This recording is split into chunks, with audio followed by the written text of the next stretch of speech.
Chapter 4. Tip Makes an Experiment in Magic. The boy, small and rather delicate in appearance, seemed somewhat embarrassed at being called father by the tall, awkward, pumpkin-headed man. But to deny the relationship would involve another long and tedious explanation, so he changed the subject by asking, abruptly, "Are you tired?" "Of course not," replied the other. "but," he continued, after a pause, "it is quite certain I shall wear out my wooden joints if I keep on walking."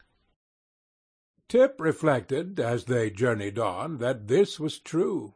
He began to regret that he had not constructed the wooden limbs more carefully and substantially.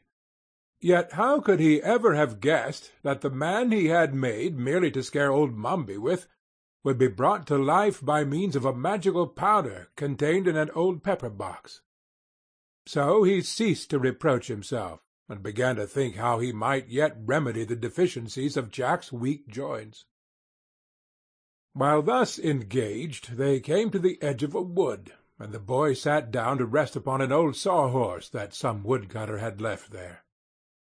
"Why don't you sit down?" he asked the Pumpkinhead. "Won't it strain my joints?" inquired the other. "Of course not. It'll rest 'em," declared the boy. So Jack tried to sit down, but as soon as he bent his joints farther than usual, they gave way altogether, and he came clattering to the ground with such a crash that Tip feared he was entirely ruined. He rushed to the man, lifted him to his feet, straightened his arms and legs, and felt of his head to see if by chance it had become cracked. But Jack seemed to be in pretty good shape, after all, and Tip said to him, "I guess you'd better remain standing hereafter. It seems the safest way." "Very well, dear father, just as you say," replied the smiling Jack, who had been in no wise confused by his tumble. Tip sat down again. Presently the Pumpkinhead asked, "What is that thing you are sitting on?" "Oh, this is a horse," replied the boy carelessly. "What is a horse?" demanded Jack. "A horse? Why, there are two kinds of horses," returned Tip, slightly puzzled how to explain. "One kind is alive, and it has 4 legs and a head and a tail, and people ride on its back." "I understand," said Jack cheerfully. "That's the kind of horse you are now sitting on." "No, it isn't," answered Tip promptly. "Why not? That one has 4 legs, and a head, and a tail." Tip looked at the sawhorse more carefully, and found that the Pumpkinhead was right. The body had been formed from a tree trunk, and a branch had been left sticking up at one end that looked very much like a tail. In the other end were 2 big knots that resembled eyes, and a place had been chopped away that might easily be mistaken for the horse's mouth. As for the legs, they were 4 straight limbs, cut from trees and stuck fast into the body, being spread wide apart so that the sawhorse would stand firmly when a log was laid across it to be sawed. "This thing resembles a real horse more than I imagined," said Tip, trying to explain.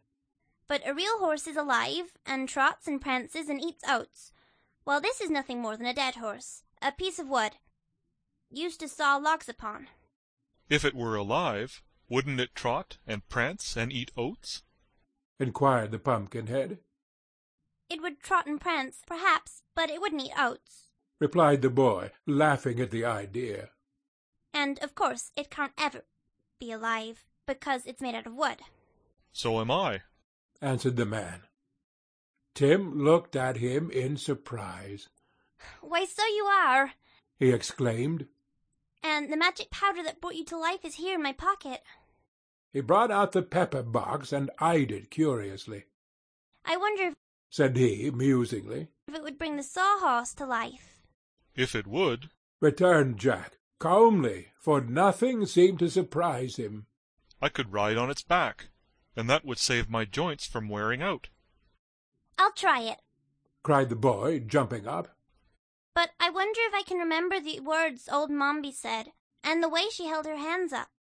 He thought it over for a minute, and as he had watched carefully from the hedge every motion of the old witch, and listened to her words, He believed he could repeat exactly what she had said and done.